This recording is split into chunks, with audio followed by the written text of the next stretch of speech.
Mykkele, what are you being asked to do as a patrol at the secondary? I mean, what is Coach Bedford and all those guys?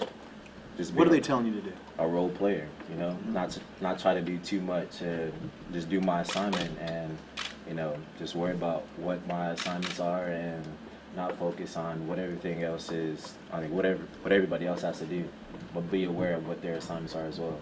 How would you describe what this defense is compared to what it was? Well, I guess just the way the coaches are presented to us, we just have to work on our intensity. So I feel like the players have picked up on their intensity and their mindset. How rough was the personal highlight reel that Coach Strong put together for you? Oh, that was brutal. It was really brutal. It just makes me hungry personally to get better and be able to show what kind of player I believe I am to everybody. Does it make you feel bad, or does it motivate you to do better, or a combination of both? A little combination of both, really. It's a little bit of everything. Had you ever seen that, like, for lack of a better term, you not being very good over and over and over again, the way he put that together for you? Did you have any idea? Nothing that intense, no. You work a little bit of corner in this fall camp, or kind of just focusing on safety? What's kind of I'll work a little bit of both, yes. Can you just talk about your transition from high school quarterback to playing DB here? And at what point did it start to feel comfortable for you to be playing safety on an every down basis? I know it was hard for me my first couple of years, you know. Everybody's saying going from running away from contact to running towards contact, but you know, there comes a point in your career where you just have to do what you're told, really, and do whatever it takes for the team. You usually are sharp as a tack, as you say. Was it scary at all? I don't know, were there moments when your mind wasn't clear, when you were dealing with some things that you weren't excited about? Well, I mean, I had a concussion, so yeah. but was that a scary time for you when things weren't feeling right? I mean, scary, what do you mean by scary? I mean, no, I mean, I believe that God's going to work everything out, you know, for good. And, you know, He's going to take care of me. I trusted in that throughout the whole ordeal. You know, but, you know, the situation was what it was. And how frustrating was that, especially considering a concussion's not like, I don't know, like a muscular or a broken bone where you could probably see more progress. Yeah, that's hard, you know. Concussion's something when nobody sees a cast. Nobody really knows what's going on. It's a tough deal. You know, but, you know, that's past, and we're moving on. We're moving on to the future now.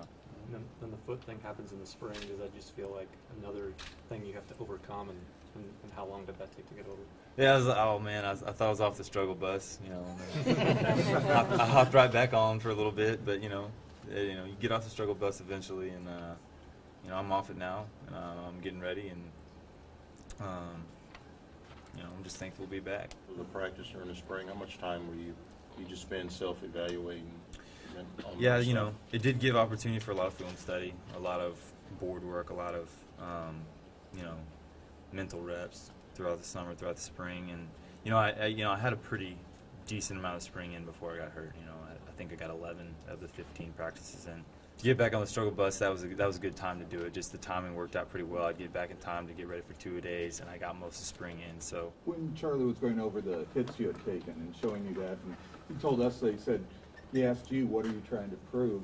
What was your answer to it? Yeah, he asked me what I was trying to prove, you know, and I think, you know, you get pretty competitive out there, and, you know, sometimes you're trying to just get that mojo going, but there's other ways, you know, other than taking hits like that, you know, and, you know, he just made it clear that's not what I have to do or how I have to play, so, you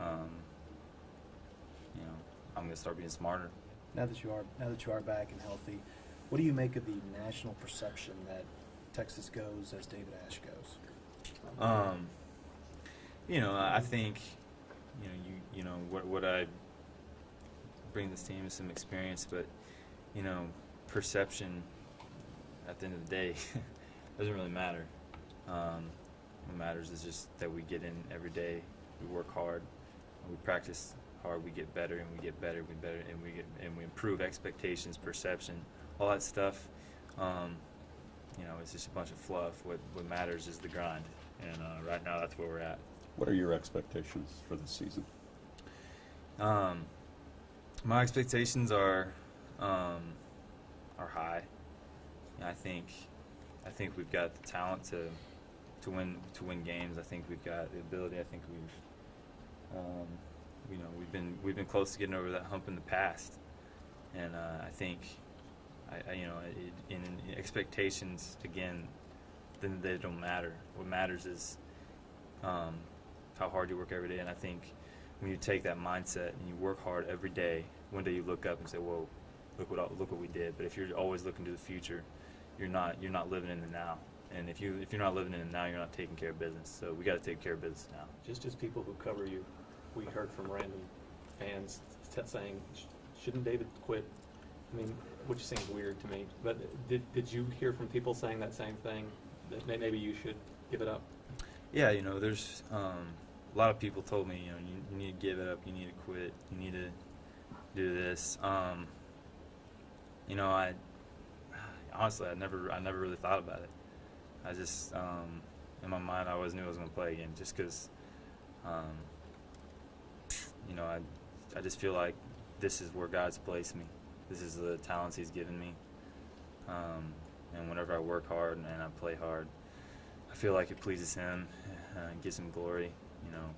I think as far as being a leader, for me, I just want to live out, what I believe about this game in front of my teammates, and then I want to encourage them and make them right and try to raise their level of play, make them feel confident about what they're doing.